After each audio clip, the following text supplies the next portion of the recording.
Ahmad Surkati pemicu polemik. Orang-orang Arab di Hindia Belanda bukan hanya berasal dari Hadramaut.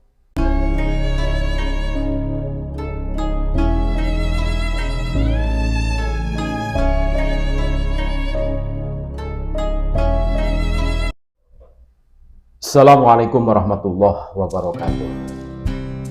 Saudara-saudaraku sebangsa setanah air dimanapun Anda berada, berjumpa kembali dengan kami, channel Bejo Dunia Akhirat. Sak bejo-bejane wong kang lali, isih bejo wong kang eling lan waspada dan tetap mencari harga mati. Ahmad Surkati pemicu polemik.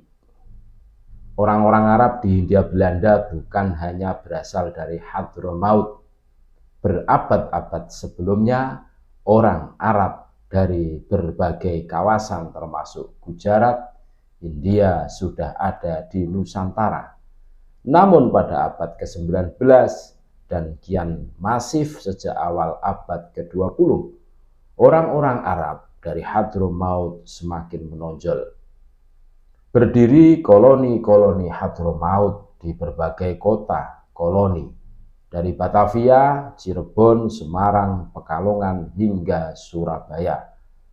Laporan sezaman yang cukup rinci tentang koloni-koloni Arab ini bisa dibaca dalam buku Hadramaut dan Koloni Arab di Indonesia karya L.W.C. van den Berg, khususnya halaman 6778.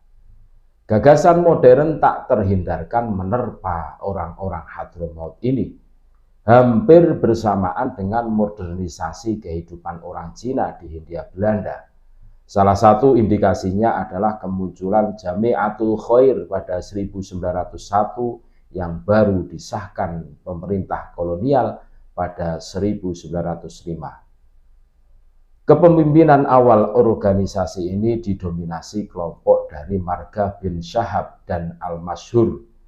Walau kelompok non-Pahlawi juga mungkin dan telah diakomodasi hingga level tertinggi.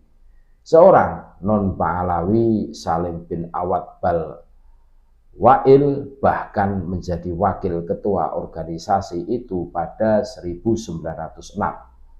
Pada 1906 mereka mendirikan sekolah modern di Pekojan yang segera diikuti pendirian sekolah-sekolah serupa di Krukut, Tanah Abang, dan Bogor. Selain mempelajari Al-Quran dan agama Islam, sekolah-sekolah ini juga memuat pelajaran sekuler seperti matematika, geografi, dan bahasa Inggris. Dari sinilah bermunculan sekolah-sekolah modern yang didirikan oleh orang-orang Hadramaut, baik Pahlawi maupun non-Pahlawi di berbagai kota, Pekalongan, Solo, dan Surabaya. Karena perkembangan sekolah Jamiatul Khair makin pesat, dibutuhkan keseriusan dan perhatian yang lebih besar untuk terus mengembangkan mutu pengajaran. Pada 1911 diundanglah Syekh Ahmad Surkati, kelahiran Sudan yang menerima pendidikan di Mesir, Madinah, dan Mekah. Ia diangkat sebagai inspektur pendidikan di sekolah-sekolah Jamiatul Khair. Namun keberadaan Surkati di Jamiatul Khair hanya sebentar. Ia segera memercikkan polemik karena pandangan-pandangan yang reformis, terutama dalam soal adat istiadat terkait posisi dan segala keistimewaan klan Pahlawi. Klaimnya sebagai dzurriyyah Nabi SAW setelah diteliti ternyata bukan. Salah satu titik tindih saat ia membolehkan pernikahan seorang syarifah perempuan keturunan Sayyid dengan non-Sayyid. Pernyataan itu diungkapkan di Solo pada 1913 dan itulah mengapa kadang disebut sebagai fatwa Solo. Taufik Abdullah dan kawan-kawan muncul dan berkembangnya faham-faham keagamaan Islam di Indonesia 2008 halaman 71. Fatwa itu muncul karena si gadis Pahlawi tinggal serumah dengan seorang Cina yang belum menjadi muslim. Ia menyarankan agar orang-orang Hadramaut mengumpulkan uang untuk membantu keperluan si gadis agar bisa meninggalkan pasangannya. Akan tetapi tak ada yang menyumbangkan uang. Karena itulah Surkati menawarkan solusi praktis. Gadis itu dikawinkan saja dengan laki-laki muslim. Usulan ini ditolak karena seorang perempuan Pahlawi hanya boleh menikah dengan lelaki yang setara nasabnya.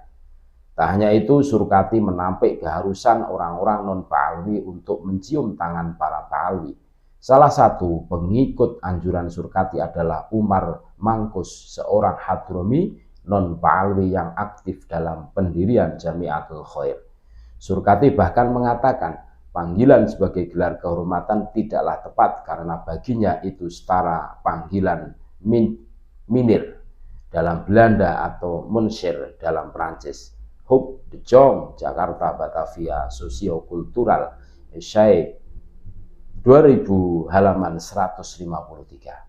Surkati memutuskan keluar dari Jamiatul Khair karena merasa dieksklusi. Ia sempat ingin kembali ke Mekah tapi ditahan oleh kolega-kolega Arabnya yang bersimpati pada pandangan-pandangan dan dedikasinya pada pendidikan Islam. Ia ditampung sementara oleh Umar Mangkus, pemuka Arab non-Pahlawi, seorang kapitan Arab. Lalu para simpatisan Surkati itu mengumpulkan uang untuk mendirikan sekolah yang mengelolanya.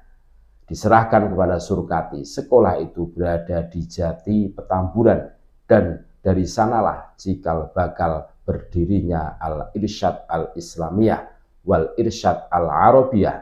Organisasi ini mendapatkan pengesahan dari pemerintah kolonial pada 11 Agustus 1915. Meski klaim resmi Al-Irsyad menyatakan berdiri pada 6 September 1914, bertepatan dengan pembukaan sekolah di Jati Petamburan, Henry Muhammad dan kawan-kawan tokoh-tokoh Islam yang berpengaruh abad 20 2006 halaman 4. Namun, para Pahlawi masih menolak pandangan-pandangan Surkati. Sebuah pertemuan Al-Irsyad di kediaman Syekh Isa bin Badr diganggu sampai terjadi insiden kekerasan. Aparat keamanan sampai turun tangan. 3 orang pengikut Surkati dikabarkan terluka. Lihat Hub de Jong. Itulah bagaimana Pahlawi dengan sesama Hadromi saling berantem karena berbeda pandangan tentang kafaah. Terima kasih. Tetap NKRI harga mati. Assalamualaikum warahmatullahi wabarakatuh.